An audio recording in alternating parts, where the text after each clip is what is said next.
welcome back. Today is a Sporting Blizzard podcast, and I'm joined by my father here, Tony Parrish. Say hello to everybody, Tony. How's everybody doing tonight? Today, we're missing last week's episode because, well, I had a case of sickness, and it sucked. But today, we're going to be recapping the Lions-Vikings, which was a very fun game. Also going to be reacting to NFL.com's power rankings and what happened around the league, as well as our picks for this upcoming week. So are you ready to get started? Might as well. Okay, so what were your thoughts on Lions-Vikings? Just kicking off straight there.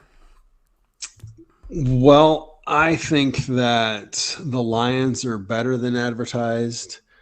They've got a really aggressive defense. Their offensive line is, it's one of the best in the NFL. They're pretty dynamic with both Swift and Jamal. Jamar. Oh, wait, no, Jamar. It's Jamal. Never mind, you're wrong. You're right, I'm wrong. Thank you. And they've got good receivers. You think about it. They got Chark, and they got Amon-Ra, and they got Josh Reynolds. So they're three deep there. They've got a couple of good tight ends. All in all, it's a really good offense. Jared Goff has been playing well. He's been taking care of the ball. He's been reading what the defense has given him. All in all, they're just playing some really good ball. The fact that they ended up losing that game, I'm pretty shocked on. I had picked the Vikings to win, but after seeing the way the Lions just came out and were pretty aggressive, I didn't think that the Vikings would come back. The Vikings definitely have some issues in the secondary with some of their reads. Patrick Peterson's pretty awesome, but they did have some misreads and miscues in the rest, especially over the middle.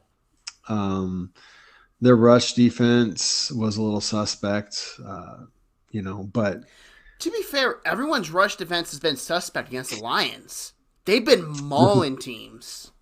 Well, and that's very true. But what I'm talking about is they were running a lot of off edge, and they weren't even crashing down on it. They weren't filling their lanes or getting their run fits in properly. Well, no, I'm talking about when they were going out to the edge. They had nobody to contain, So there were quite a few runs where there was nobody basically setting up that edge to keep the running back to make him move inside. So if you're not going to do that, then you're relying on your safeties and your linebackers to pursue. And those are a couple of really good running backs that are fast as well.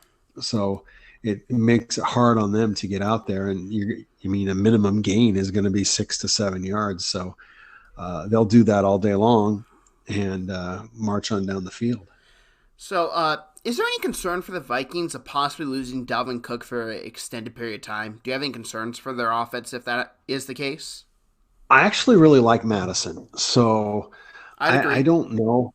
I don't know if it's going to hurt them. And they did pick up that rookie this year, and he hasn't got much playing time as of yet. But if Dalvin goes down, I honestly think they'll be okay. Madison is, like I said, he's a pretty darn good running back. What concerns me about them is that if teams are, blanket coveraging on Jefferson, Cousins isn't making some very, very good reads on some of the other wideouts. Thielen got a touchdown and Osborne got a touchdown, but I don't like where their offense is right now. I really think that the way they started off in the second half of that game, where they were just running it and running it and running it, was the way to go to get things set up. And I think they need to do more of that, especially when they're carving up defenses. But there's just something not quite right about their offense right now. I'd agree with that, and it might just be a first-time play caller because it's what he is. He didn't call plays with the Rams. He's never called plays in his career, if I'm correct. I don't believe O'Connell ever has, but he's a first-time play caller, so you're going to have some kinks to work out. The Vikings' goal right now, I would say, is to survive. Because I look at them, I think they're the most talented team in the NFC North. They don't have the best quarterback. They may not have certain positions, they may not have the best player in position minus wide receiver or running back. Those two positions I think they're solid at, but their team is so loaded. It's got such great depth. This team can go on a run. They just need to survive the early period of learning how O'Connell calls plays, kind of getting used to that, and overall how they structure a game plan. Now, there is one thing I want to say. I didn't like the decision by the Lions at the end of the game to kick the field goal there. When I was watching live, I said, go for it. I felt like they gave the Vikings the ball back there. I would rather have put my offense on the field who has gone for it on fourth down multiple times and have gotten it. I would have put Jared Goff out there because I thought he was playing a very good football game. Now you could say, hey, my defense has been playing great all day. They can just lock them down. They have no timeouts. Let's get it. They didn't do a good job. Vikings scored a touchdown and win the game. But overall this Lions team is young. It's a very young defense. But it's a fun, aggressive defense that is going to drag you into a fight. We've played 3 games. All their games have been close in the ones they lost. You go back and watch that Commanders game, they blew them out. This is a very good Lions football team. The Eagles are 3-0. They've been the best team to play the Eagles so far. The Vikings, 2-1. They got destroyed by the Eagles. They escaped the Lions. This is a team that's very good and is learning how to win. And I have faith in Dan Campbell getting the culture right to get them on their winning path. Now, there are concerns because I don't think their secondary is there yet. I'm not a big fan of their safety play. Okudah, though, I've been impressed with Okudah throughout the season so far. Have you? Yeah, he's been playing pretty well. He is pretty aggressive, and at some point in time, he's going to get dinged. There were several times when he could have very well been called for either a holding or a pass interference, and they let it play. They were giving it to number 24, whoever that was, on Thielen. I think that's Mario Okwara. Something like that. I can't pronounce his name, so I wasn't. Neither can I. I just attempted it and I failed miserably. But they. You can definitely tell that he's going to get picked on, especially after that game. Seeing that, I really think that teams are going to watch that, and I mean, it's your obvious play in your matchup. The one thing, I mean, you mentioned the fact that the Vikings got destroyed by the Eagles. Score wise, yes, they did, and it was a lot of bad plays, turnovers. Well, stuff that happens at the wrong time. If you think about it, though, I mean, if Smith catches that one pass where it just goes through his hands, that's another touchdown. They had two basic give me touchdowns that, if you're not trailing by that far or that much because you're keeping the score close, you can play and call a completely different game. The fact that at the end of the game, they were having to basically just get rid of the run and go all pass. I mean, yeah, the Eagles feasted on it and they got the picks there. But, I mean, if their wideouts and tight ends make those plays, because those were some good throws. I mean, good Lord. The fact that Smith didn't catch that one, I mean, he had a walk-in touchdown right there. So, yes, they got outplayed, but they had more mental mistakes in that game than anything else. And would they have lost? More than likely. But you never know if those different plays go up. And there is one thing to know. When a team loses, it's like players take blame. How often do we see like the head coach say like, oh, the loss was 100% on me? That's what Dan Campbell said. Now, I don't know if you saw the quote after the game that Campbell said. Did you? No, I didn't. Okay, I'm going to read off here. I regret that decision 100%, Campbell said. I really do. I hate it. I feel like I cost our team. I really do, man. The strange thing. Campbell repeatedly left his offense on the field, but at that one point, he didn't. That's what cost him the game. And he said, I'm the reason we lost. Which is good because that's what players like. If you throw a player under the bus, the locker room's not going to like you.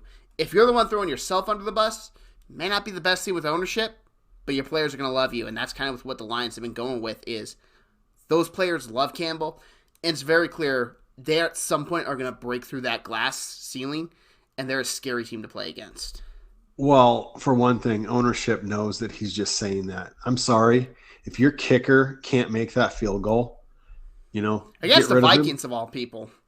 Get rid of him and get another kicker, because you say that it was a bad decision to not go for it. I say it because even if you kick that field goal, they can still drive down and tie it up. You get it there, game over. Yeah, and you are what? This was about the halfway mark, even a little bit late. I think there was like 6 minutes left to go in the game. There was like a minute 40. Are you kidding me? Okay, so you are basically saying that your defense that has held them to a single score for the entire third quarter and almost all the way through the fourth quarter, you don't have any faith in them to do it again. I'd argue you have more faith doing that because you're pretty much saying, listen, guys, if we don't get this, I'm relying on you to make the stop. I'm trying to get this to make sure we go home, we can get out of here as quick as possible. We don't have to worry about it. Because there's so many things that can happen in the game of football. Any little tip, any little thing can happen in a big play can happen. That's why I think he should have gone for it there. And it's going to be interesting to see how he handles it in the following weeks to come. No, I disagree. I don't risk and gamble like you think people should. The thing says kick the field goal there.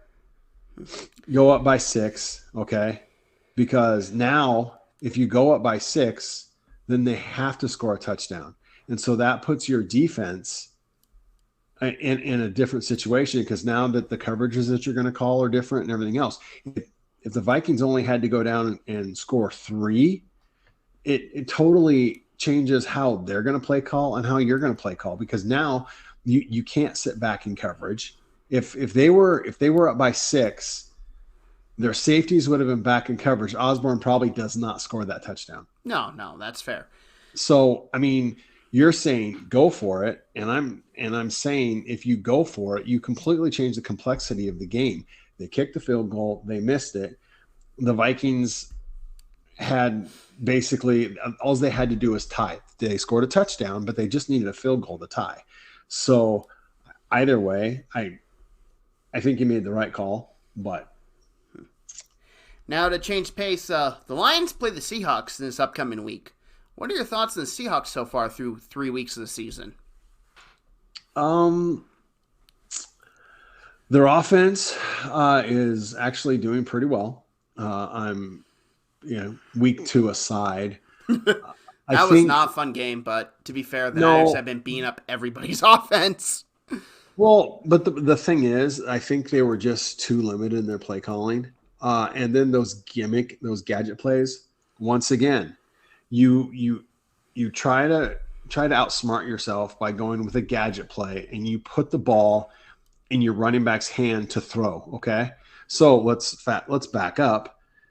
Geno's got the ball. He throws it. DK scores a touchdown. At that point in time, you're down, you'd only be down by a score. The complexity of the game changes. Your play calling changes.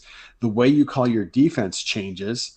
So, I mean, I think that Shane Waldron called a really, really good game plan this past week. Their defense needs to buckle down.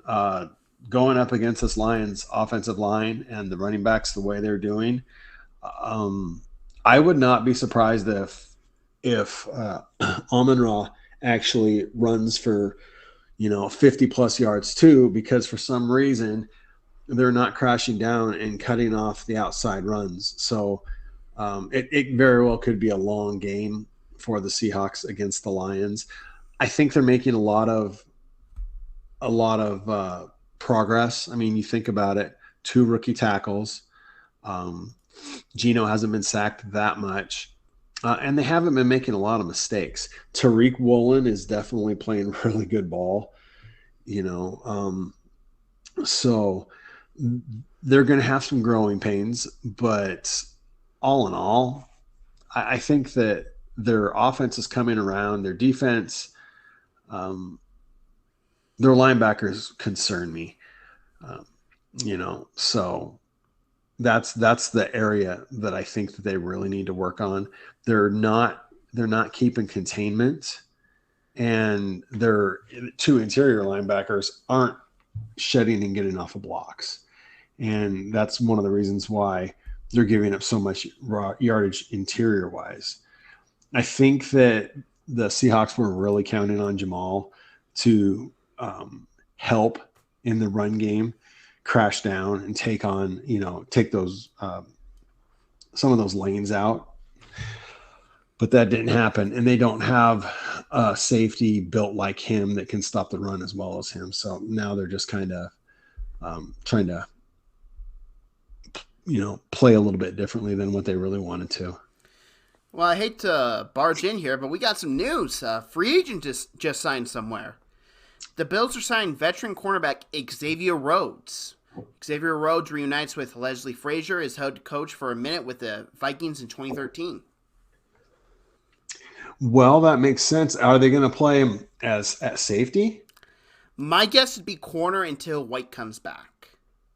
That'd be my guess. Overall, well, because Hyde just went down too, right? Neck injury. Yep. Yeah, and so he's out for the year, and Rhodes has played safety. Rhodes has played safety. My guess is they're going to probably keep him at corner until White comes back. Then once White comes back, you can put him to safety. Either way, it's a good addition for the Bills. I think so. I just think at this point in his career, he's better off playing safety. He gets a lot of penalties stacked up against him. So he's an aggressive player. There's no doubt about it. Well, he's just not as fast as he used to be. And so he holds to keep up. Okay, well, let's switch it up. Let's go to the NFL Power Rankings, and you have the list open, I'm sure, right now as well. I do. So we're going to start with number 32. Is this too high or too low? And there's no way you can do too high for number 32, but the Houston Texans, are they too low or are they right where they should be?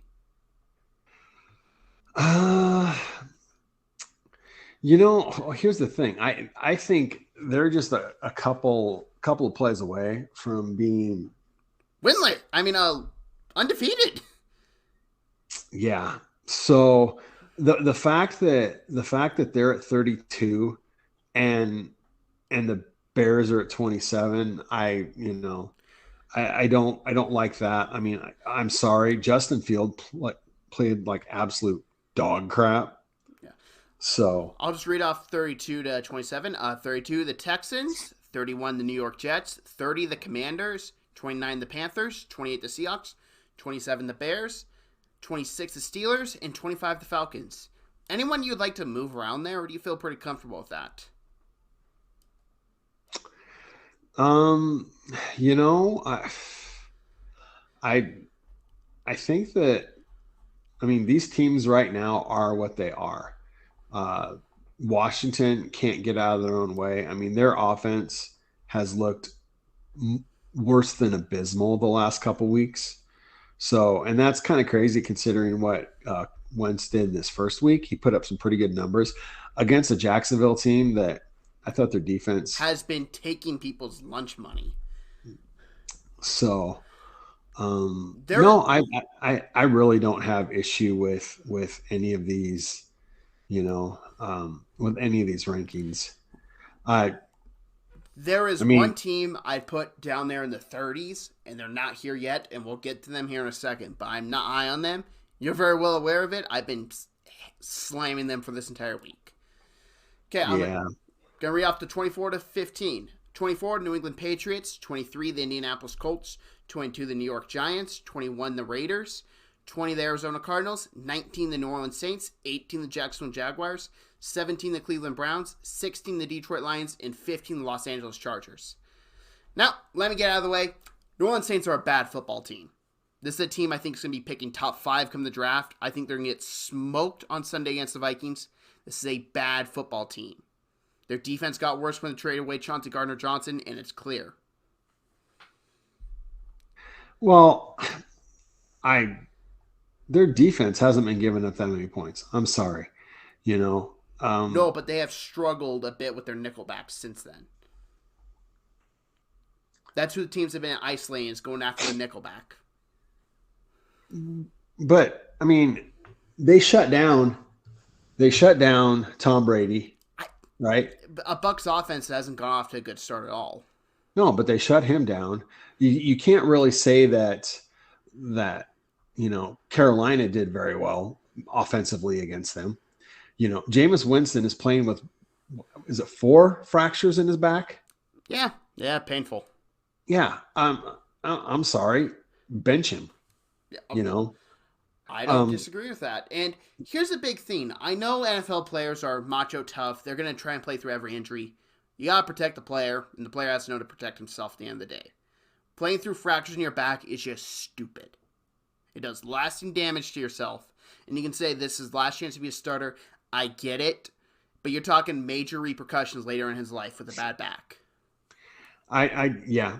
I Do I think that they're 19? No, they should probably be down a few more, but their defense is still really, really good. They have a lot of offensive weapons that are really, really good. So, I mean, I just think that right now, Jameis either has to figure out how to play with it, or they need to call a completely different game plan. So, Yeah, the Colts, I'd put a little bit higher, and I do think they fluked their way into the game against the Chiefs.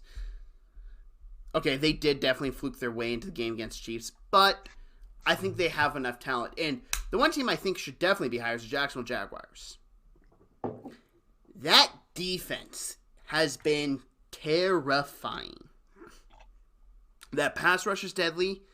That secondary's been pretty good. Trevor Lawrence, he's played really good football. This is the Trevor Lawrence we thought we were going to get last year. We didn't because of the head coach. But this is a Jaguars team that they legitimately look like a terrifying opponent. They may not win their division. The Colts could come back. The Titans could come back. I don't think the Texans are going to win it, but you got to like where the Jaguars are headed right now. oh, I definitely think that they're good. But I mean, here's the thing. They played this weekend against a hurt quarterback, right? Oh, yeah. So, and then I mean, let's be honest. Once again, it's not like they played against teams with full strength. So, it's early in the season. Their ranking can change, but right now, I think that's where they should be at, right Okay. around the middle of Okay. the pack.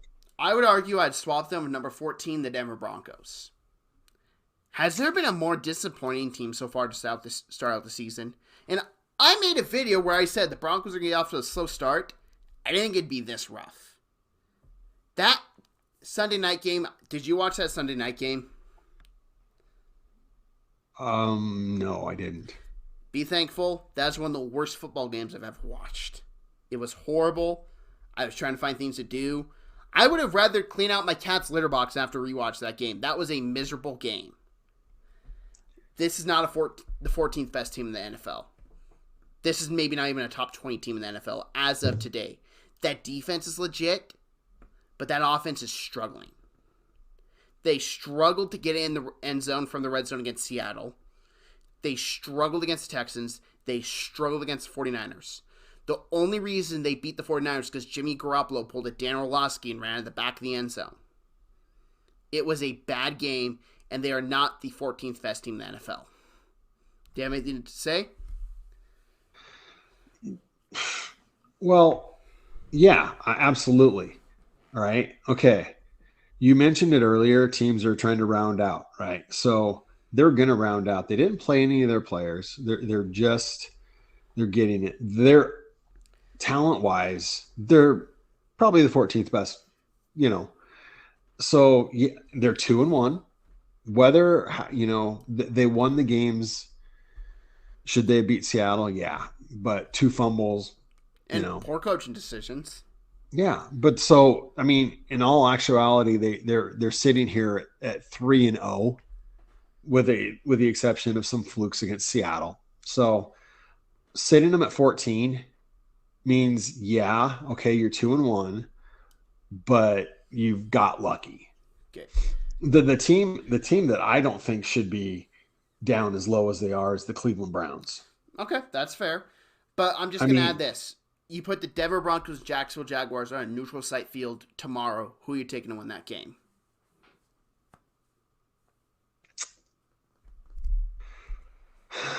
Um, that'd be an interesting game to play because yeah, I don't know. I don't know. I I'd probably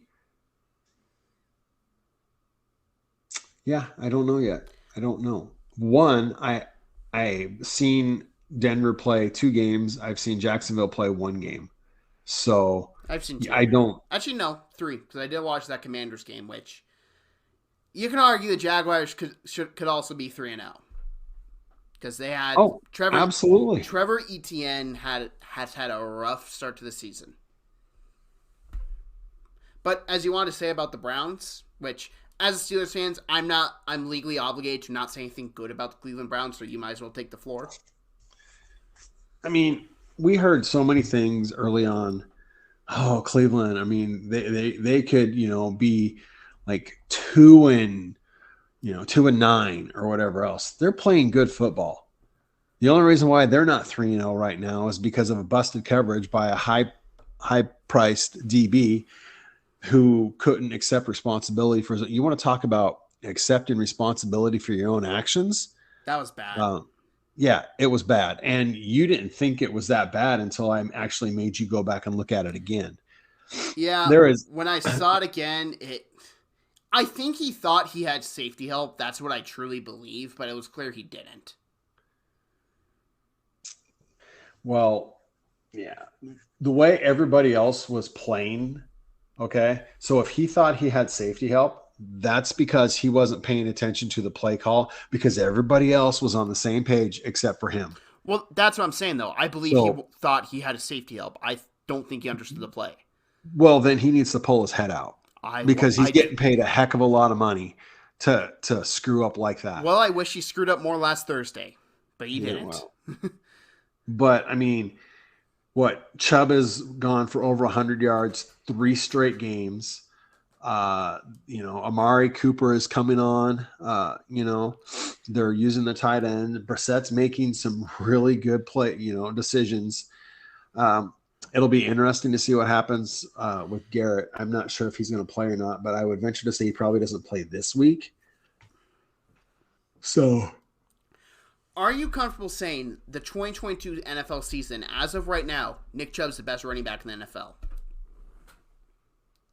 I'd say that. It's hard to argue. I mean, you have Derrick Henry, you have Jonathan Taylor, but Nick Chubb, and I'm not bad-mouthing Jacob Brissett here. What I'm about to say is nothing against Brissett. Brissett has played great. He has played what they have asked him to do. Nick Chubb is the Cleveland Browns offense. If Deshaun Watson comes back and they start throwing 40 to 50 times a game, their offense is not going to be as good as it is now. Nick Chubb is the Cleveland Browns. Well, no, the offense is their running game. And the reason why I say that is because Hunt gets involved. That offensive line bullies teams. They're 3 deep at running back. 4. I'd argue 4. What? Yeah, but isn't he a rookie? Exactly. So yeah, so we were verified 3 deep. Yeah, that team is loaded, though, and it's going to be interesting to see if they can keep this up. It's going to be very interesting. But let's go on, and I'm just going to read off 13-1. 13, the Dallas Cowboys. 12, the Tennessee Titans. 11, the San Francisco 49ers. 10, the Cincinnati Bengals. 9, the Minnesota Vikings. 8, the Tampa Bay Buccaneers. 7, the Baltimore Ravens. 6, the Los Angeles Rams. 5, the Kansas City Chiefs. 4, the Green Bay Packers. 3, the Miami Dolphins. 2, the Buffalo Bills. And 1, the Philadelphia Eagles. Now, I'm going to point this out here because the Ravens have been, so far to start the year, a very offensive first team, a very defensive team that's going to struggle to start off the year. And I don't expect that to continue. I expect them to get their defense straightened out. It's the Baltimore Ravens. But if this roles were reversed and the offense was struggling and the defense was good, would they be perceived as the 7th best team in the league?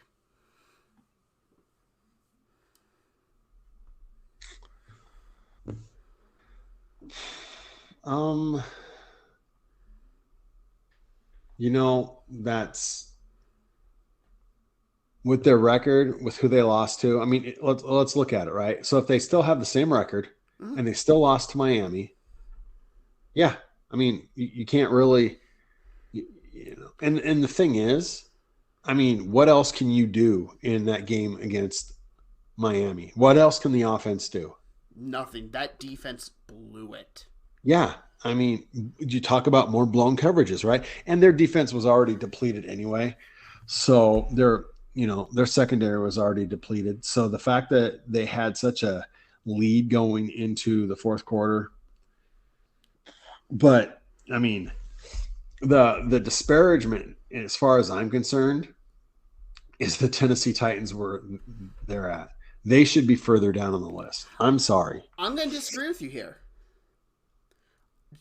If we want to talk about fluke losses, week 1 was a fluke loss. You should make that kick.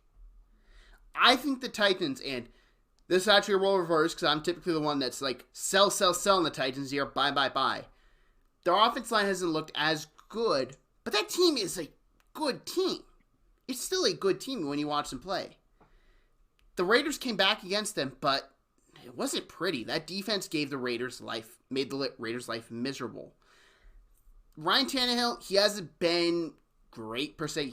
You can even say he hasn't been good, but he's been fine. He's been what they need him to be. I still think this is a good team in the Titans. Yeah, I'll disagree with that, but that's okay. It's weird that we're disagreeing on that on the opposite ends. Yes, it is.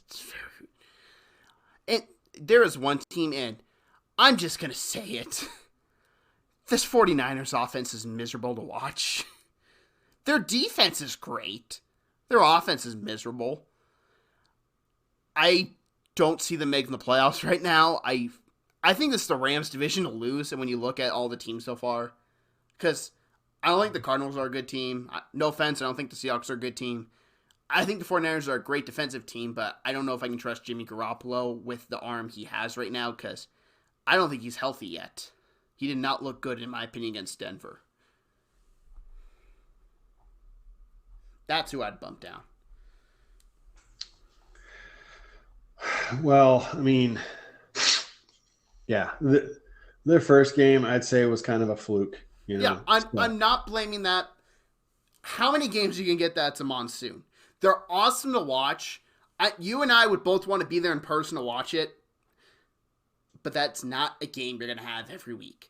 It'd be awesome if we had a weekly monsoon game, but it's not going to happen. Yeah, like I said, I just think that no, their offense isn't as good as what it is. As what everybody was hoping it would be. If you remember going into the season, I said that their offense was going to struggle until Garoppolo came in. Yeah, he still struggled. But you got to remember, he didn't have any practice time in the offseason. None. They didn't practice him during the preseason, right? Because they were trading him. So he's basically coming in. Honestly, it's almost like he's coming in off the street. So yeah, or off the operating room table. So his arm isn't in game shape yet. You know, I would say right now that his throwing looks better than Matt Ryan's throwing. Matt Ryan, his ball has no zip. Yeah, it looks good. Yeah, so I'd say Garoppolo, not even having an off season, looks better than Matt Ryan. So I think that they'll be fine. They may miss the playoffs, but okay. that team overall is too loaded. Okay. I'm going to ask you this question again. Neutral site. 49ers Lions. They have the exact same record. Who are you taking?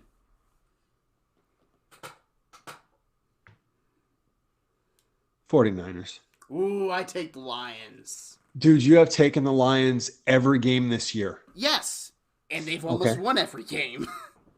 Well, that being said, that you've still taken them every game and you picked them to make the playoffs this year. So you never leave a bandwagon until the end of the season. Even they could be 4-11 and you'd be like, they're beating the Bills. So Okay, no, I would not say that because I'm not picking against the Bills ever this year. I think the Lions are a better team than Niners. I think Jared Goff's a better quarterback than Jimmy Garoppolo. I think he was a better quarterback than Trey Lance. Now, the 49ers have better defense, yes, but the offense is not there for San Francisco. I don't see them winning many games unless Garoppolo takes a major step forward. And he did not look good at the end of the year last year, and that you could say, yes, he had a shoulder injury. The 49ers are what they are. They're a team that's going to go up and down every year. They're all going to right, be up so one year. we're gonna go back to this again, and I'm going to say that they are a interception away from being in the Super Bowl last year, other than the Rams. Jimmy Garoppolo does not play defense. That was not his fault. Let's see. That's Tart's fault. And guess who's not there anymore? Tart. I don't see them. This is just not a team I feel comfortable in betting on. I don't think their offense is there. I don't think their line has been as good as it's been in years past. Their receivers, they're great. I don't think you have the quarterback that's going to get them the ball right now. But is there any other issues you have with this list? You okay with the Bills being above the Dolphins, even though the Dolphins just beat them? Yeah, and you want to talk neutral site? Yeah, you take the Bills. Talk neutral site, okay? Okay. I mean, Buffalo was playing in the dark jerseys. I take Buffalo, Miami again. I think Miami escaped. They've escaped the past 2 weeks, in my opinion. Well, I think the Miami's good. Once again, you didn't think Miami was going to do much this year? No, they're better than I thought, but I think they got lucky the past 2 weeks. Because there was a lot of things that Buffalo got in its own way. Baltimore got in its own way. I think Miami is going to win Thursday night, and we're going to get into that game here in a second. But I don't think they're better than the Bills. I don't think they're better than the Chiefs. I don't think they're better than the Ravens. I don't think they're better than a lot of other teams in the AFC. Here's the thing. I think they're better than the Ravens, and I told you that. And today, I think they're better than the Chiefs.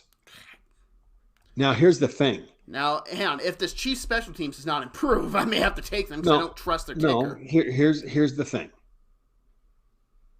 The Chiefs are honestly almost a brand new team. Yeah, you can say, well, the Dolphins brought in all these players, but really their offensive line is pretty similar. They were just tweaked, right? They got a left tackle, but other than that, they were tweaked. The running backs, they brought in some, but I mean, look at who their leading receiver is right now. It's not who that everybody thought was going to be their leading receiver. Everybody thought Hill was going to be the leading receiver, and it's Waddle. Guess who played in Miami last year? Waddle. That defense is pretty much the same. So, and that defense played pretty damn good against a team that I didn't think anybody was going to be able to hold them to under at least 28. So they played pretty well.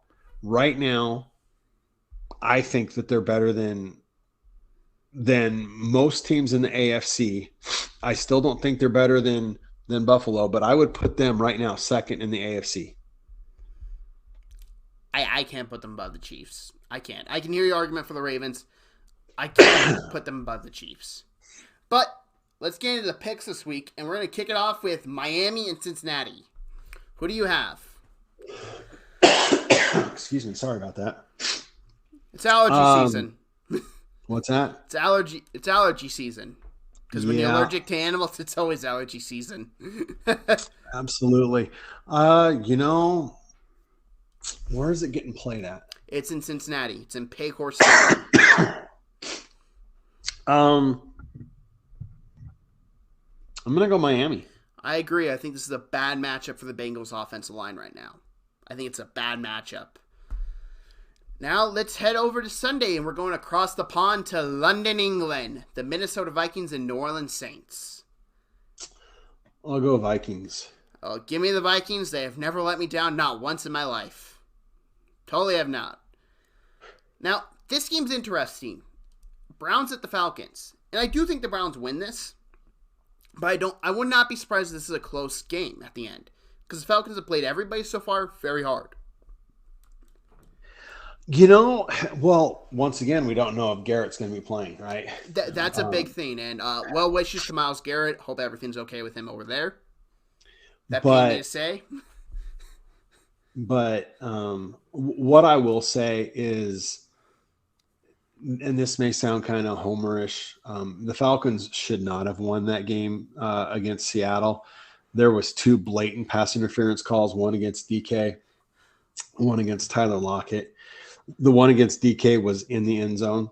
It was not in the end zone. It was like on the 6 or 5 yard line. Well,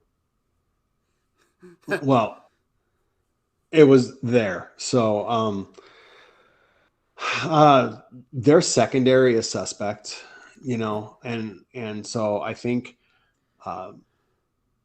and Seattle was able to run on them as well. And the Browns have a better offensive line. And a better running backs.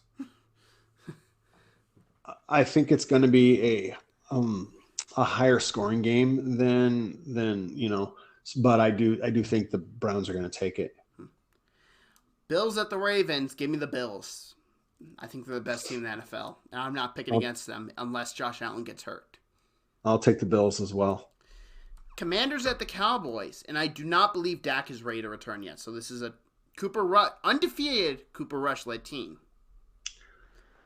I was almost to the point where I was not going to pick the Cowboys again for the rest of the season. But they played pretty well the last couple games. And the Commanders have not.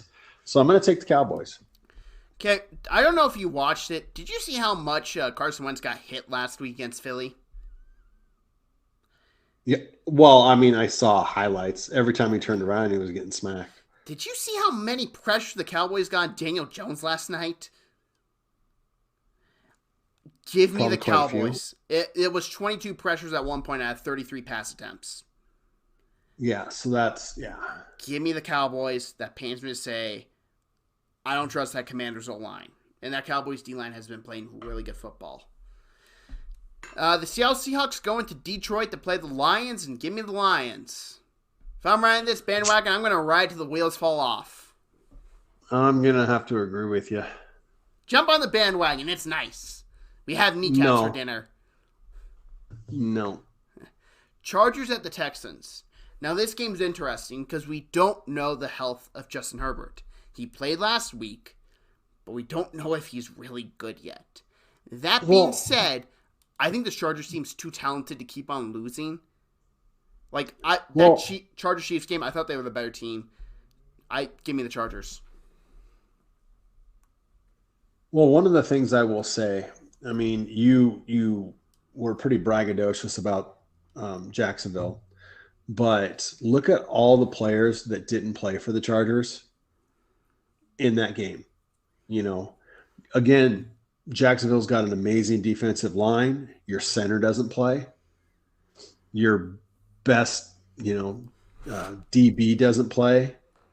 Your best wide receiver didn't play.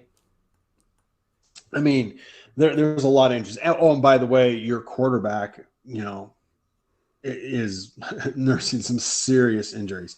So I will say the Chargers win this. That's one of the reasons why also I think that Jacksonville is fine in the middle of the road, because they did not play a full Chargers offense. Okay. We got the Titans at the Colts. I'm going to go with the Colts. I'd have to agree. Overall, this is a game. You can tell me either team wins, I'd believe you. I think the Colts defense, though, kind of turned the corner against the Chiefs. I don't know if Leonard's going to be able to play yet, but if he is, that defense is going to get much better. Now, the game of the week, the game everyone's going to be watching, the 2-1 Chicago Bears versus the 2-1 New York Giants. I'll take the Giants. I'll take, do I have to watch this game? Nope, I don't. You don't have to watch it. I'm going to go crazy here. I'm going to take the Chicago Bears. One, we need a couple disagreements to make this interesting. And two, that defense is playing pretty good football. And up next, the game we will be watching and reviewing next week, the Jacksonville Jaguars at the Philadelphia Eagles. I'll take the Eagles. Again, let's make this interesting. And I can't wait to have to listen to you gloat that you were right and I was wrong, because I'm going to be wrong, but give me the Jaguars. Next recording is going to be miserable. I won't say that it's not going to be a good game. That Jacksonville defense is fast, and they're strong. And they're strong at the point of attack. And it's going to be really interesting watching that defensive line going up against the Eagles' offensive line. So, and also, can we kind of admit, this is the Eagles franchise did Doug Peterson dirty, and this is Doug Peterson returning, with how they kind of handled that his last game as a coach, telling them to try and lose and then firing him because the optics looked bad.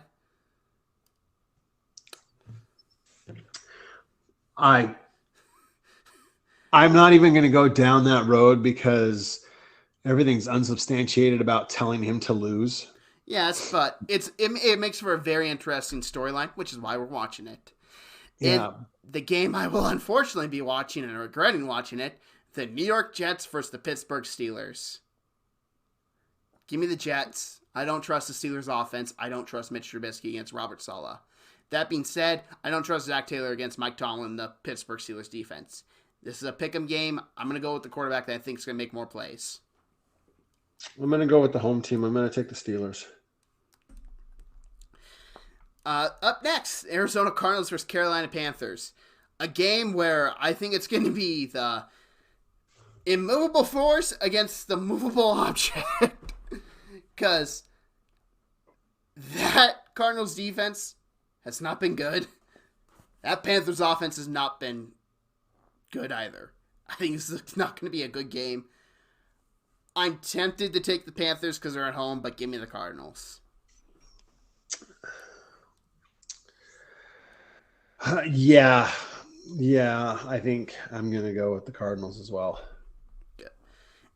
Sunday, we got an afternoon. It's probably going to be America's game of the week. It's going to be the Patriots at the Packers with possibly Brian Hoyer starting at quarterback. Give me the Green Bay Packers.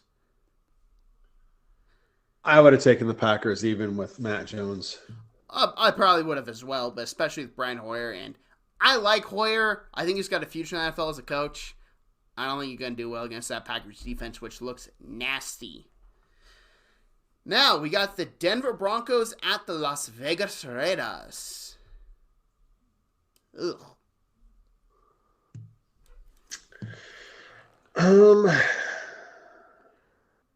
See, this is where I need to prep my picks because I have no idea what to say here. Because I don't want to pick either team. But I want to pick against either team. The Raiders have not been doing well against the run. The Broncos, 2 running backs, should have a really good day. The Raiders' strength on offense is their passing game, and Denver's secondary is pretty good, so I'll take Denver. I'd have to agree with you there. Man, the Raiders starting out 0-4. That'll be very interesting. Hey, did the Packers win the Devontae Adams trade because they got Rich Bisaccia to run their special teams? We'll see. Chiefs at the Bucks for Sunday night. Man, I think this is going to be an angry Kansas City Chiefs. Give me the Chiefs. Yeah, I'd have to take the Chiefs as well there. And we got Monday Night Football with the Los Angeles Rams at the San Francisco 49ers. Give me the Rams, and I'm going to go really low-scoring game. I'm going to say 30 points.